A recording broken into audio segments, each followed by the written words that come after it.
साल 2020 चल रहा था और कोविड के समय था। इस दौरान टीवी पर 1987 में बनाई गई रामानंद सागर की रामायण को दोबारा दिखाया जाने लगा और रामायण ने टीवी पर अब तक सभी व्यूअरशिप का रिकॉर्ड तोड़ दिया। इसके एक दिन में तकरीबन 7.7 करोड़ व्यूअर्स थे और आगे भी ये नंबर करोड़ों में ही फ्लक्चुएट हुआ। ये रिकॉर्ड देखकर कोई भी फिल्म से जुड़ा आदमी करोड़ों लोगों की ऑडियंस को मूवी में कन्वर्ट करना चाहेगा ही। और यहाँ से आइडिया पैदा हुआ आदि पुरुष का। आदि पुरुष के मेकर ओम रॉथ और राइटर मनोज को लगा कि पैसा ही पैसा होगा। लेकिन समस्या ये है कि जहाँ 1987 की रामायण को दिल से बनाया गया था, वहीं आदि पुरुष को बनाने का पूरा मोटिवेशन पैसे हैं। आइए जानते हैं कि आदि पुरुष को देखते समय श्रद्धा की जगह गुस्सा क्यों महसूस होता है।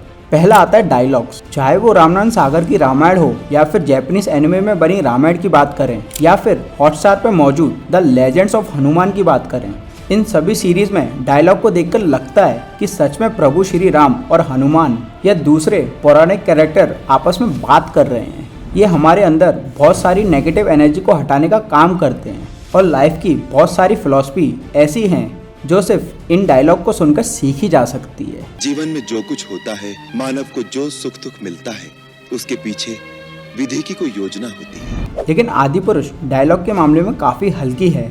कपड़ा तेरे बाप का, तेल तेरे बाप का और जलेगी भी तेरे बाप की। ये डायलॉग सुनकर मिथुन या शक्ति कपूर या संजय दत्त या फिर सलमान खान की कोई फिल्म याद आ सकती है। कोई ये नहीं मान सकता कि ये डायलॉग रामायण का हो सकता है। डायलॉग को सुनने के बाद मनोज साहब का कहना है कि उन्होंने जनता को कनेक्ट करने के लिए इस तरह की फिल्म बनाई। जनता का कहना है बना दिए हो। लोग पूछ रहे हैं अगर इस फिल्म को टपोरी और गुंडों की भाषा में ही बनाना था तो इसमें मीम्स को भी ऐड कर देना चाहिए था। रावण विभीषण से कहते हैं कि गद्दारी कर दे। डायलॉग का घटिया पने का सिलसिला यहीं खत्म नहीं होता। एक डायलॉग है कि ये क्या तुम्हारी बुआ का बगीचा है। ये तेरी बुआ का बगीचा है जो हवा खाने चला आया। एक तरफ है ये डायलॉग और दूसरी तरफ है दानवेश्वर, लगता है आप हमारी मान्यता को मिटाने की ठान कर आए हैं। रामानंद सागर के रावण को देखकर लगता है कि वो शक्तिशाली है, ज्ञानी है और अपनी वीरता का उसे बहुत गुमान है। वहीं आदि पुरुष के रावण को देखकर लगता है ये किसी गैंग का सरगना है जो कि युद्ध लड़ने के बदले अगर फिरौती भी मिल जाए तो वो सीता माता को छोड़ देगा। ये वो रावण लगता ही नहीं जिनके पास श्री राम ने लक्ष्मण को अंतिम पल में ज्ञान लेने के लिए भेजा था। इसे देखकर तो लगता है ये कोई साउथ का इंटरनेशनल डॉन टाइप विलन है। आदि पुरुष में एक से एक बढ़कर इतने घटिया टाइप के डायलॉग हैं कि आपको यकीन नहीं होगा कि ओम राउत रामायण बनाने की कोशिश कर रहे थे। दूसरा, स्टोरी टेम्परिंग।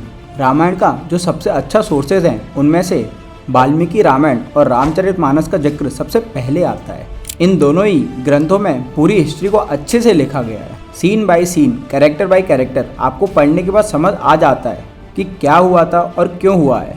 इन्हीं से इंस्पायर्ड 1987 की रामायण भी थी। उस रामायण के कैरेक्टर्स को सीधा इन दोनों के ग्रंथों के अनुसार लिखा गया था। श्री राम ऐसे जिनके चेहरे पर हमेशा सुकून हो और उनका मुस्कुराता हुआ चेहरा देखकर किसी को भी सेटिस्फेक्शन फील हो जाता है। माता सीता ऐसी हैं जो देखने में ममता से भरी हैं लेकिन गुस्से के एक्सप्रेशन भी बेहतर करें। लक्ष्मण का कैरेक्टर ऐसा है जो गुस्से में रहे लेकिन श्री राम के सामने उनका चेहरा किसी बच्चे जैसा लगे। और हनुमान ऐसे हैं जो हर तरह से इमोशन को दिखा सकें। ये सारे डिस्क्रिप्शन रामायण के मेन सोर्सेज से लिए गए हैं। लेकिन आदि पुरुष को देखकर लगता है कि मेकर्स ने एक बार मेन सोर्स को पढ़ना तो दूर, देखना भी ज़रूरी नहीं समझा। ये भले ही टीवी या यूट्यूब पर कितना भी आकर बोले मैं काम मेहनत और ईमानदारी से करता हूँ, लेकिन इन्होंने ना काम ईमानदारी से किया है ना ही अच्छे से। श्री राम के कैरेक्टर के लिए उन्होंने हर समय एक कंफ्यूज दिखने वाले एक्टर को लिया।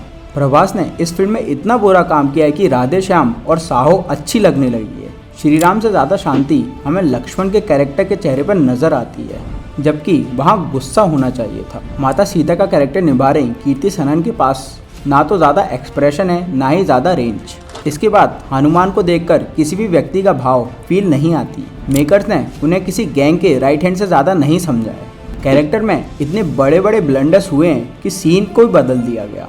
ओरिजिनल रामायण में जहाँ हनुमान जी खुद संजीवनी बूटी लेकर आते हैं और वैद्य के हाथों में उन्हें संजीवनी बूटी दी जाती है, आदि पुरुष में विभीषण की पत्नी को संजीवनी बूटी देते हुए दिखाया गया है, वो भी पीने या खाने के जरिए नहीं।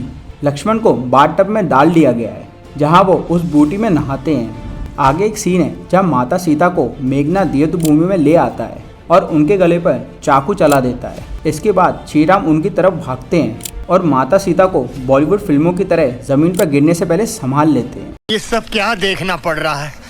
अच्छा है मैं अंधा हूँ। आगे भी यही दिखाया गया है कि रावण अपने विमान में नहीं बल्कि जीओटी की तरह चमगादड़ पर उड़ता है।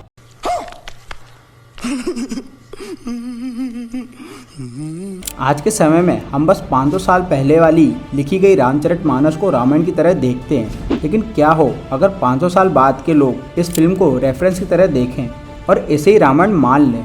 आदिपुरुष ने एक तरफ जहां हमारे सारे बिलीफों का मजाक उड़ाया है, वहीं ये भगवान के नाम पर पैसे कमाने की कोशिश के अलावा कुछ नहीं है। आदिपुरुष जैसी मजाक फिल्म बनाने के लिए जहां 600 करोड़ रुपए लगे हैं, वहीं 1987 में बनी रामायण का बजट 7 से 10 करोड़ रुपए का था और इतने में उन्होंने पूरी रामायण को कायदे और सलीके से ऐसे कवर किया था कि कोई ये नहीं कह सकता कि ये रियल रामायण को पोर्ट्रे नहीं कर रही है। जापानी एनिमे में एक रामायण बनाई गई थी जैसे हम लोगों ने अक्सर टीवी पर देखा होगा। वो एनिमे में बनाई गई रामायण भी बॉलीवुड की इस रामायण से लाख गुना अच्छी थी। तो दोस्तों, ये थे असली रामायण और सस्ती कॉपी के बीच डिफरेंसेस, जो कि बहुत ज़्यादा है। अब ये आपके ऊपर है कि आपको इस फिल्म को देखकर मेकर्स को इतनी ताकत देनी है कि वो महाभारत का भी यही हाल कर सकें, या फिर इस फिल्म को ना देखकर एक बोल्ड स्टेटमेंट देनी है। हाँ, दोनों ही केसेस में आप हॉटस्टार पर मौजूद द लेजेंड ऑफ हनुमान देख सकते हैं, जिसमें अक्षय कुमार के वध का सीन आपको रुला देगा। वीडियो को अंत तक देखने के लिए धन्यवाद।